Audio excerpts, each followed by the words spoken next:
A gente estudou de manhã exatamente sobre, não é, as 10, os 10 potentados que atacam o ser humano quando ele não acorda de madrugada para estudar a Torá. Então essas 10 forças podem sentenciá-lo. Caso ele levante de madrugada, ele recebe uma proteção extra que é chamada de Yehoshua, que na verdade é a reencarnação de Yosef, que na verdade é a Sefirah Yesod, que tem internamente, e é o planeta Lua. E diz que o outro que protege é Kalev. Kalev é o nome que nós damos aos cachorros em Israel e significa só coração.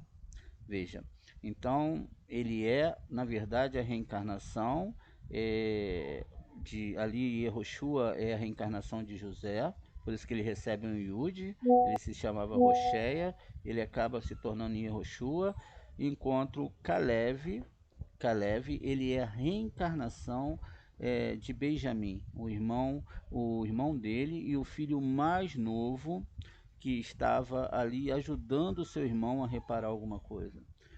Num outro nível, a gente sabe que a Lua ela potencializa todas as bênçãos que vêm de Hashem para esse mundo e que o próprio Benjamin representa a letra Lamed, não é? Que é o mês ali de Libra, onde há o julgamento de todas as nações, não é? Então ali nós entendemos então que dentro dessa balança onde acontece Yom Kippur é onde todas as almas serão julgadas, o quanto elas avançaram no sistema da Torá ou não. E continua aqui, além disso, esse espírito de impureza repousa em tais mãos, quando ele não levanta para abençoar as pessoas ou fazer uma reza por outro, porque geralmente para sobre um lugar vazio e a benção não permanece lá. Portanto, a mão deve ser levantada aos céus apenas como expressão de oração ou bênção. Na verdade, essa extensão das mãos tem um profundo significado simbólico. Quando um homem estende as mãos e as levanta em oração e súplica, pode-se dizer que glorifica o santo de diversas maneiras. Simbolicamente, as duas mãos contendo 10 dedos unem as 10 palavras, ou seja, a gente entendeu de manhã que são as 10 sefirot, unificando assim o todo e abençoando devidamente o santo nome. Além disso, unem as carruagens tanto internas e as carruagens externas, para que o santo nome possa ser abençoado por todos os lados, e tudo se torne somente um, acima e abaixo. Os 10 poderes dos quais falamos são as 10 palavras, as 10 sefirot, abaixo simbolizadas pelas letras inscritas, que correspondem às acima, e em primeira instância são encarregadas de levantar os dedos em oração, e quando todos os lados da santidade se unem acima, os outros lados são subjugados, e eles também confessam e louvam a Hashem. Observe isso. Na doutrina mística do Santo Nome, falamos de rei e sacerdote, tanto acima como abaixo. O rei acima é o santo místico dos santuários, que se chama, na verdade, Biná. E abaixo dele está o sacerdote, a luz primordial, mística, que atua diante dele em apoio. Ele é o sacerdote chamado grande e está posicionado do lado direito. Há um rei abaixo, a semelhança do rei de cima, que é o rei sobre tudo, o que está abaixo. E abaixo dele está um sacerdote que o ajuda, que é aquele chamado Mihael. Ou seja, Mihael é um arcanjo que ele é um sumo sacerdote. o sumo sacerdote que está à direita. Tudo isso constitui o verdadeiro objeto da fé. O do lado da santidade e o do outro lado. O lado que não é santo, há também um rei, aquele que é chamado de o rei velho e tolo, segundo Eclesiastes 4:13. E o sacerdote que está abaixo dele o ajuda. Este é o sacerdote On, né? Ou seja, on é nada, idolatria, tá vendo? Então esse sacerdote existe, tá vendo? Que é um sacerdote muito baixo. Ele é mencionado num versículo, e Efraim disse: embora eu tenha ficado rico, encontrei-me sem poder, o que significa, isto é, o poder celestial profano que presidiu o ato de idolatria cometido por Jeroboão, que diz, né, então o rei se aconselhou e fez 2 bezerros de ouro, agora não era mais um. Ele disse ao povo: vocês já estão subindo a Jerusalém há bastante tempo, este é o seu Deus, ó Israel, que o tirou da terra do Egito. Né? Quem fez isso foi o rei Irevoam, né, que é conhecido como Jeroboão. Ele fez não um, mas 2 bezerros, 2 forças antagônicas à Torá, e isso foi feito por ele. E ele se estabeleceu em Betel e colocou o outro em Dan, ou seja, 2 deuses foram colocados ali.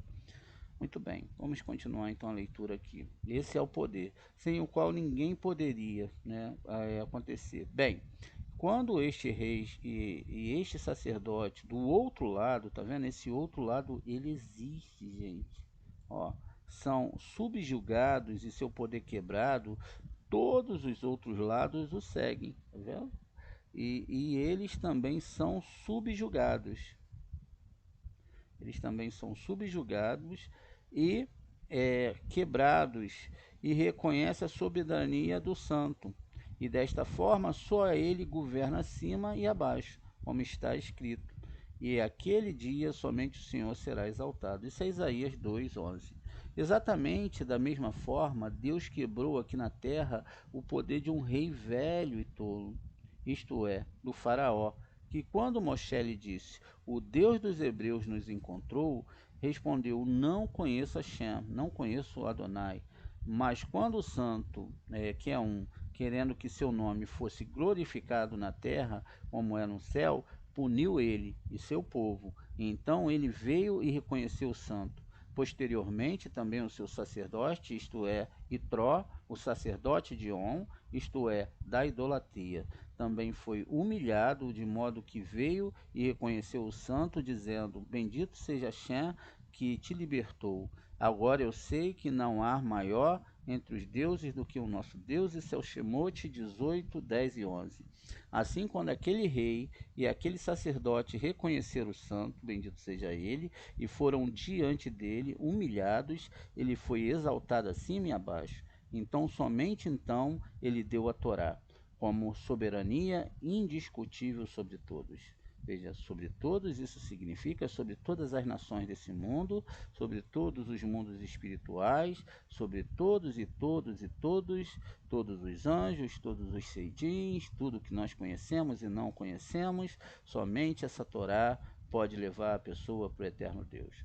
O Rabi Eliezer, ele meditou nas palavras do Salmo, que Deus misericordioso conosco. Isso é o Terrilim, lá no 47, ele disse: o rei Davi levantou-se, elogiou e agradeceu ao santo rei. Ele estava estudando a Torá no momento em que o vento norte, ou seja, esse vento que vem de Gevurá, se ergueu e tocou as cordas da sua harpa, para que ele fizesse música. E qual era o canto da harpa? Veja, agora, quando o santo se move em direção à carruagem e os exércitos para dar comida a todos aqueles seres superiores, como está escrito, ela, a Sheriná, se levanta enquanto ainda é noite e dá comida aos de sua casa e uma porção para ela e seus servos, para ele e seus servos. Provérbios 31:15. E todos estão cheios de alegria e cantando. Eles começam a cantar seus hinos com palavras: Deus tenha misericórdia de nós e nos abençoe e deixe seu rosto brilhar sobre nós. E o vento norte, quando desperta e sopra sobre o mundo, canta: que o teu caminho seja conhecido na terra e a tua salvação entre todas as nações. E a harpa tocada com aquele vento canta, todos os povos te louvem. E, ó Deus, que todas as pessoas te louvem. Quanto a Davi, quando foi despertado e movido pelo Espírito Santo, ele cantou: então a terra protegerá o seu crescimento e Deus, nosso Deus, nos abençoará. Deus nos abençoará e todos os confins da terra o temerão. Ele cantou isso de forma a trazer a bondade do santo de cima para a terra, abaixo. Então Davi organizou todos esses cânticos no salmo, o canto da harpa. Todos os povos te louvem. Significa que quando as nações pagãs reconhecem o santo, sua glória é consumada acima e abaixo. Quando o faraó o reconheceu, dizendo: o Senhor é justo, segundo o Êxodo 9:27, todos os outros reis tiveram que segui-lo. Então os duques de Edom ficaram aterrorizados, conforme está em Êxodo 16:15, porque o faraó era então quem governava o mundo inteiro. Então veio Itró, o grande e supremo sacerdote de todo o mundo pagão, e confessou a sua fé. Lhe disse a sua emuná no santo, dizendo: agora eu realmente sei que Hashem é maior do que todos os Elohims. Então o santo foi exaltado em sua glória, acima e abaixo. Então ele deu a Torá na plenitude de seu domínio. E o Rabi Simeão disse ao Rabi Eleazar, seu filho, sobre isso: esse é o Shimon Bar Yochai. Está escrito: todos os povos te louvem, ó Hashem, que todas as pessoas te louvem. Então o Rabi Eleazar veio e beijou a mão dele, mas o Rabi Aba chorou e disse: um pai tem misericórdia de seus filhos. Quem terá pena do Rabi Eleazar e trará suas palavras para a sua integração, exceto se tiver a compaixão do mestre? Exceto se tiver a compaixão do mestre. E aqui é uma pergunta: quão felizes são, quão felizes podemos nos considerar por termos tido o privilégio de ouvir essas palavras, para não nos envergonharmos de nossa ignorância no mundo vindouro. E o Rabi Aba continuou: não diz que Itró era sacerdote em On, mas de Midian. E o Rabi Simeão respondeu: tudo é um primeiro. O sogro de José foi chamado de o sacerdote de Homem, e depois o sogro de Moisés foi chamado de o sacerdote de Midian. E ambos têm o mesmo simbolismo, porque ambos, Moisés e Yosef, estavam naquele grau que simboliza os dois vaves, que são um. Então Rabi Aba colocou as mãos na cabeça, chorou novamente e disse: a luz da Torá agora atinge o trono mais alto no céu. Mas quem acenderá a lâmpada da Torá quando o mestre desaparecer deste mundo? Quem saberá falar sobre essas coisas? Aqui eles falam sobre Shimon Bar Yochai. Infeliz é o mundo que ficará órfão sem você, Shimon Bar Yochai. Mas as palavras do mestre brilhando no mundo até que o rei Messias apareça, ou seja, o santo Zohar Kadosh, quando a terra estará cheia do conhecimento de Hashem, como as águas cobrem o mar. Então Itró se alegrou por tudo o que Deus, aqui Elohim, havia feito, e a Moisés e a Israel, seu povo, e que o Senhor Adonai havia feito por Israel, a quem livrou das mãos dos egípcios. O Rabi Hia disse: notamos que há uma transição nesse versículo, do nome Elohim para o nome Yud-He-Vav-He. Há uma razão interna para isso.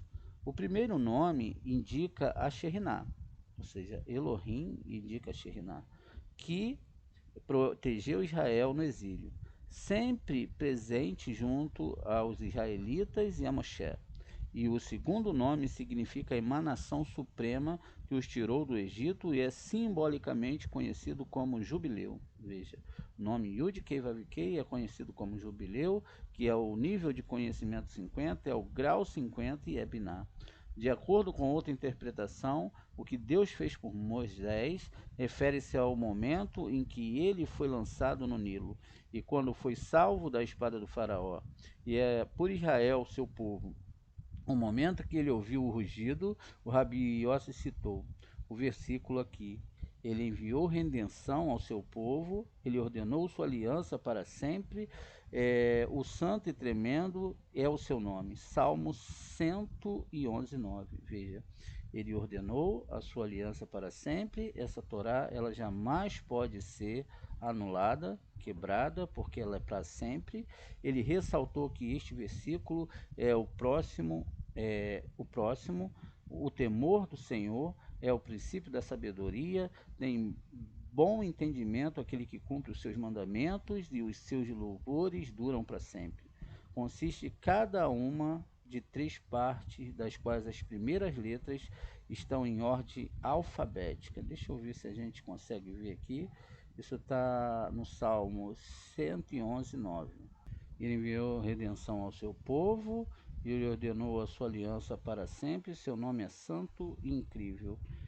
O princípio da sabedoria é o temor do Senhor. Todos os que praticam obtêm um entendimento sólido, e o louvor a ele, ao Eterno. Ele ressaltou que este versículo e o próximo, o temor do Senhor é o princípio da sabedoria, tem bom entendimento todo aquele que cumpre os seus mandamentos, o seu louvor dura para sempre.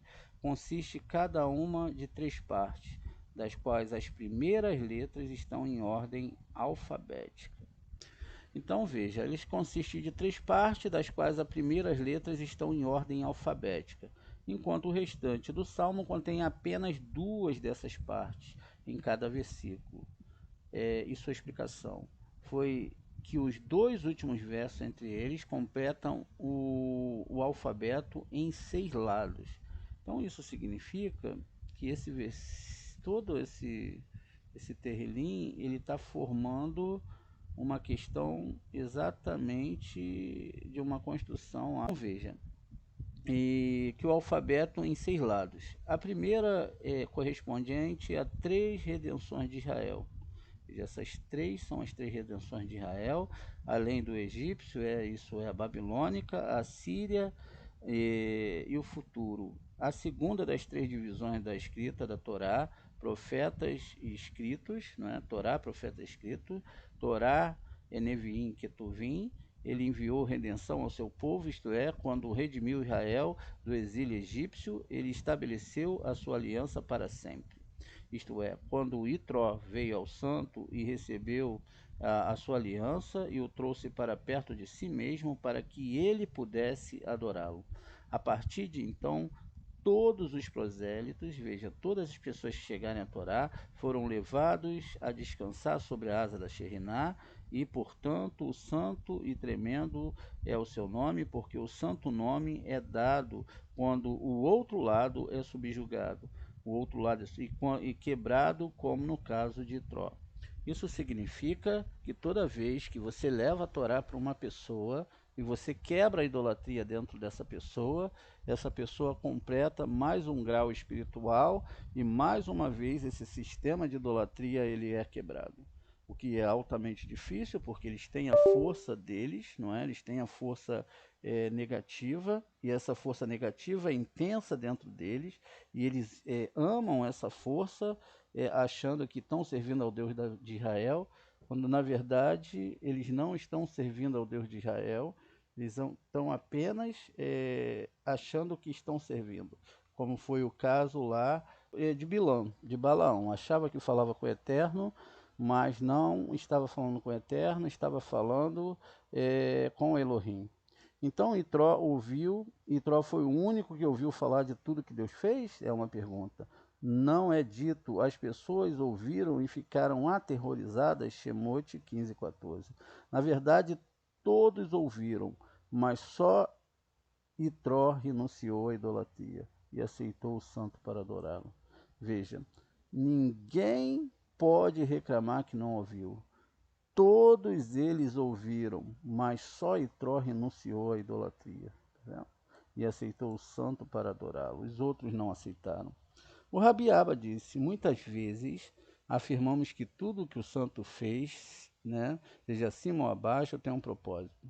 Ele é a verdade, e a sua obra, a sua Torá, é verdade. E, portanto, nenhum fenômeno no mundo deve ser desprezado, como se fosse, né, não preciso ser levado em consideração. pois tudo é formado segundo um padrão divino e por isso é de alguma necessidade.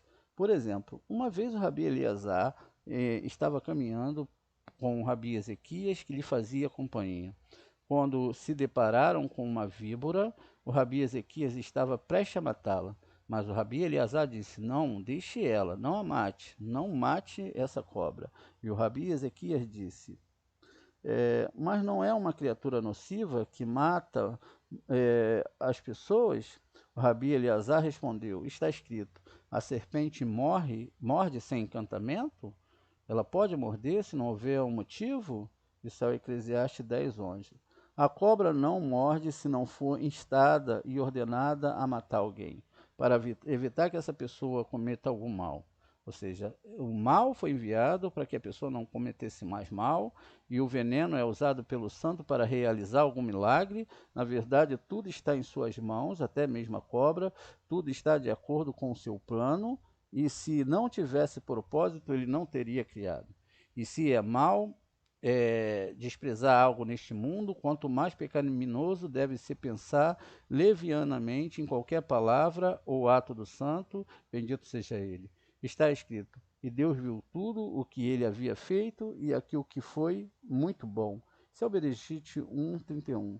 O Deus vivo, Elohim Raim, pretendia nos dar luz e cuidar de nós em sua providência, e na sua criação tudo está unido, acima e também abaixo, o lado direito e o lado esquerdo. O anjo da vida e o anjo da morte, todos fazem parte do seu plano. E é muito bom tudo. Faz parte da mesma doutrina mística, aprendida por quem contempla o mistério da sabedoria. Foi Itró quem deu a Moisés uma advertência severa a respeito da administração da justiça, e nisto está contida uma alusão à sua confissão do santo, isto é, do seu conhecimento de que o julgamento vem de Deus segundo, e não pertence ao outro lado.